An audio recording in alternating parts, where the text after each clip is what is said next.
Hello! Nagbabalik ang inyong kaibigang Alikabok. Halina't samahan nyo ko tikman at i-promote ang business ng aking tropa na si Pops. Alright! Gabi na nga mga kaibigang Alikabok nang mag-aya mga tropa na mag-food trip dito sa Pops Food House. Dito sa Bantog, Victoria, Tarlac at makakakain ka na dito for as low as 29 pesos. O diba? Hindi lang pang customer, pang tropa pa. Yan o! Bale, ayun nga mga kaibigang Alikabok, dumating na ang aking tropa na si Pops. Pops, may sasabihin ako, Pops. Boss. Pag vlogger ba may dagdag? Hindi, basta barkada ko may dagdag.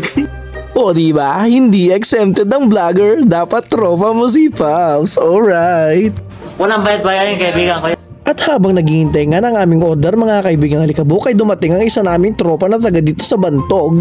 At andito rin ang isa naming tropa na negosyante na may pangalang Crispy Pito. Ito ang kwento. Halina't pakinggan ninyo ako. At ito na nga mga kaibigang Alikabok, dumating na ang aking order. Bale ang in-order ko nga pala dito ay isang order ng canton with egg. Bale 35 pesos lang to, and Java rice with fish fillet.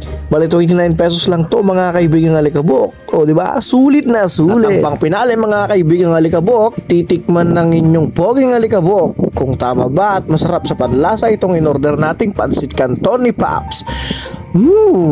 Napakasarap. Kita naman sa mukha ko, di ba? Hindi nagsisinungaling ang pogi. Kahit ano pang hinihintay mo, kaibigang Alikabok, pumunta ka na dito sa Bantog, Victoria, Tarlac at tikman mo ang mga luto ni Pops. Pops Food House. Alright. Alright. Yaro.